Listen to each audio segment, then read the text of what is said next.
Welcome to the second tutorial. My name is Roberto Capodieci and today you're gonna learn how to rent a virtual private server and configure it so that later we can install a node of our blockchain in it. I prefer two particular providers, but you can choose any provider you want. I like Linode and Digital Ocean. Let's see on how we can get a virtual private server in both of these providers. First of all, let's search for Digital Ocean, and then we see, oh, we made even a mistake. Digital Ocean, the developer's cloud, and we can sign up for an account here. I already have an account, so I'll just sign in. And I have logged in DigitalOcean, and you can see that it's as simple as to say create droplet, and you're gonna be offered a menu to choose the kind of server you want. First of all, you can choose different preset server or a simple server. I prefer Ubuntu because I'm practical with it, but you can choose any other Linux distribution you want if you know the matching comments to the one that I'm gonna show for Ubuntu. You can choose the distribution. The LTS is the last stable release, is important. We choose the 20.04 LTS, and then we choose a plan. It is $12 a month. If you want the regular Intel, is $10, or premium Intel, I have no idea what the difference is.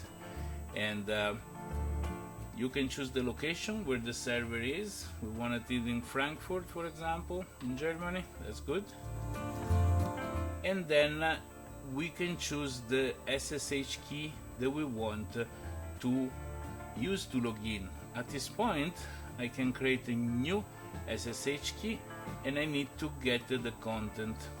So I go to my terminal, and here I simply go and see the content of the SSH. So I go cd.ssh, and then I see my account. I want to use the RSA, so I go less it underscore rsa.pub for the public key. Never disclose the other one, is private for you only. I take the content from here to here. I copy it. Then I go back here and I put it here. I give it a name, learning DecBC, and I added this SSH key to the droplet. Here this is the key that we have, and is added as a security login. We can give a different host name. We can call it learning, usually maybe once only, lowercase, or we can call it whatever we want. And that's it. If we want to do backups, we can add backups for it. We create the droplet, and now the new server is a virtual server. It's been deployed in one of the DigitalOcean hosting data center. As is getting deployed, we can learn some particularity of this droplet. For example, the IP address that we need to use to connect to it. Here it is, the IP address. We can copy the IP address. We see there is 2 GB of RAM, 50 GB of disk. Those are very small characteristics. We don't need a powerful server for the node of DecBC or ZooBC. The droplet seems to be running. If we click here, we can go in a panel where we can see the detail. The droplet has been created. If we go to our terminal, I press Q to go out from here. I can try to do SSH space root, which is the user that we use to connect to the server, at, because is where this root is gonna connect, and the IP address of the droplet that we just created in DigitalOcean. I enter. My computer says it's the first time I see this node. Should I save it between the trusted one? I say yes. Okay, and now is connecting using the SSH key that we created in the previous tutorial. So there is no password to enter, and I'm straightforward inside the server. There are a few things to do when we get a new server to make it up to speed and updated. First thing is apt get update, and this updates the server repository list to make sure that it can go and check if all the software and things that are installed in the server are the last version, there is no security issue, and everything can be updated. So the package list has been updated. At this point we do apt-get upgrade to upgrade the server. This is a little bit a long procedure that also asks us a little bit of a question. For example, he asks, do you want to continue because this is gonna use this space? So I say yes, and this is going to go through all the server, all the repository, and do an update process. I'm gonna speed up the video now so you don't have to wait through the whole thing.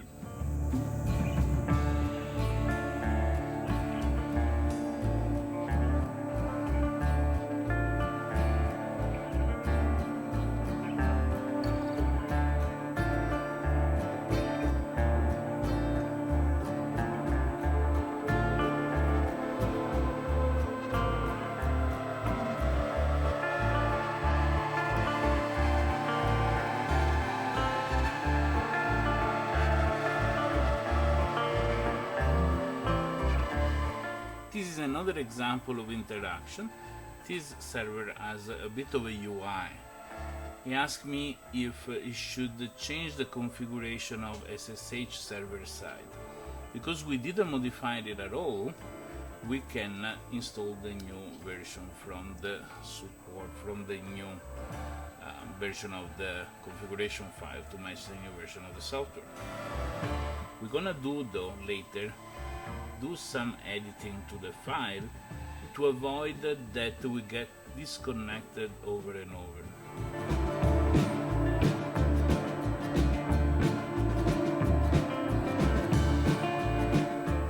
And the update is finally completed. So now what to do to avoid that when we are connected via SSH to this server we get cut off. The pipe breaks, that's the expression, the connection get dropped, and we need to reconnect all the time. We need to make sure that the connection remains alive until we disconnect willingly. To edit the file we need to use the command echo, and the file is in etc ssh and is called sshd _ config. Once we open this file, there are particular commands to use this text editor on the server. They are different from the one they are used to use in your computer. For example, we want to search a particular phrase. We do Ctrl W to activate the search. And we can search for alive interval, for example, and here we see that the function client alive interval is not set, so we can put a good 120 here, and then a client alive connection max we can put a big number here, like 9999, something like that. And then there is another one of the TCP keep alive, which we set to yes. In order to save this file, we do Ctrl O for the output, we press enter, it saves the output in the file, and we do Ctrl X to get out of the editor. Something that is important to do though is to restart the SSHD service, which means to do this command service SSHD restart, and now we're good to go. Another good thing to do is to reboot the server because it's being updated, and to have it ready and fresh to work for us. Reboot. Oops. And the server is gonna reboot and the connection obviously get closed. Let's back to see the difference between DigitalOcean, which we saw how it works, and my other favorite virtual service provider that I like to use, which is called Linode. Also here I have an account, so I'm gonna just log in.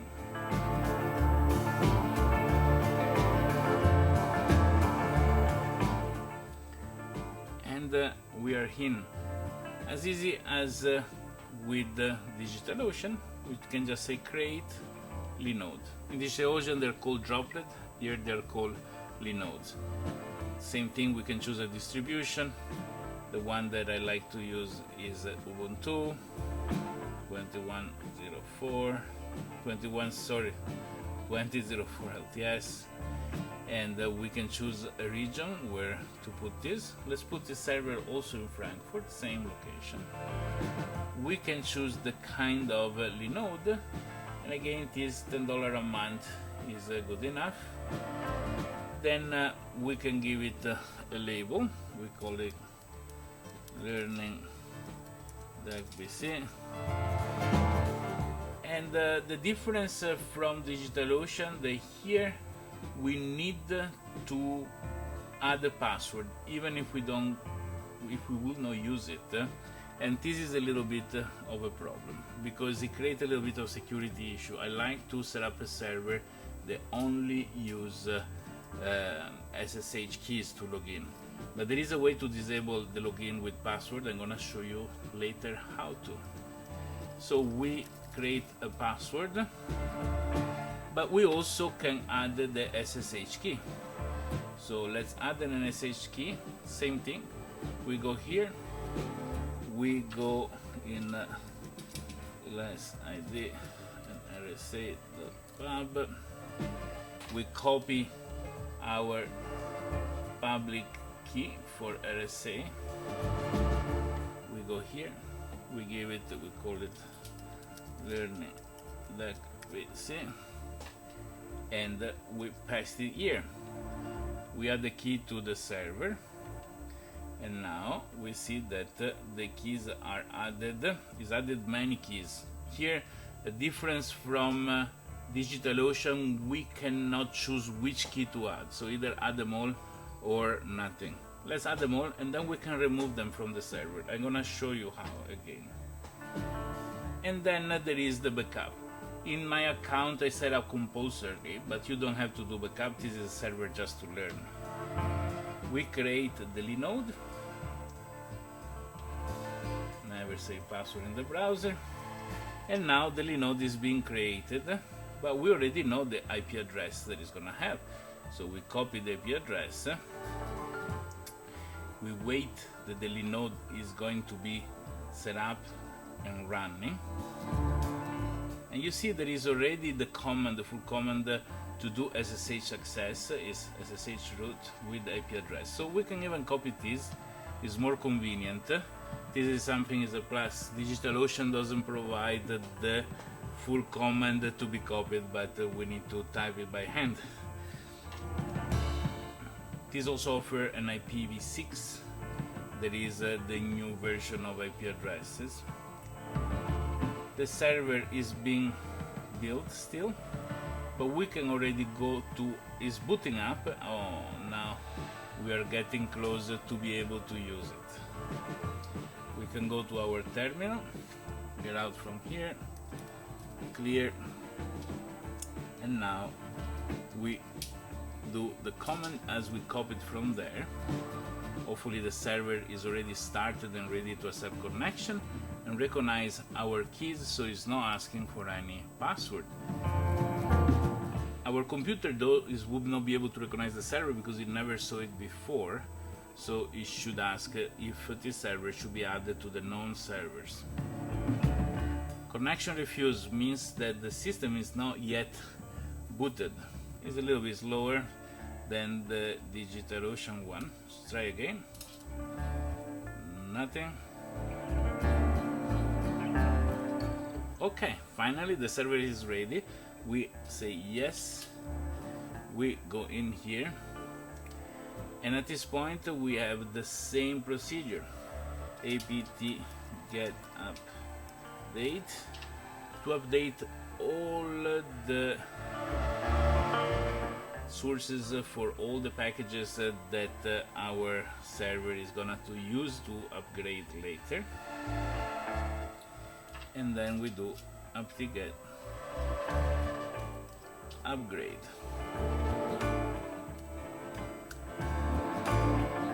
Again, like in DigitalOcean, we need to interact with it, say yes.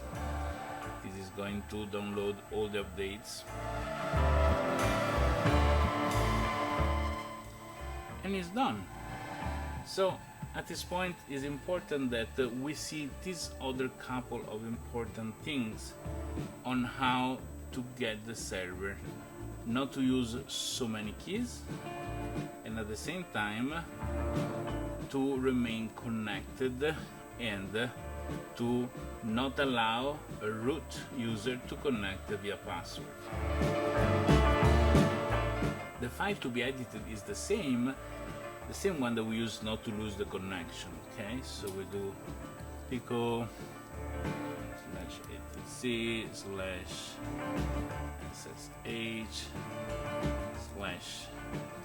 /sshd config, and here the things to search now are, let's say also we do Ctrl+W to search. We search for the keep TCP keep alive, and we put it active. Yes, the client interval and the client count max. We put, for example, the interval to 120. This we can call it 9999. Other things we want to do is to search permit root login. So Ctrl+W, permit root login.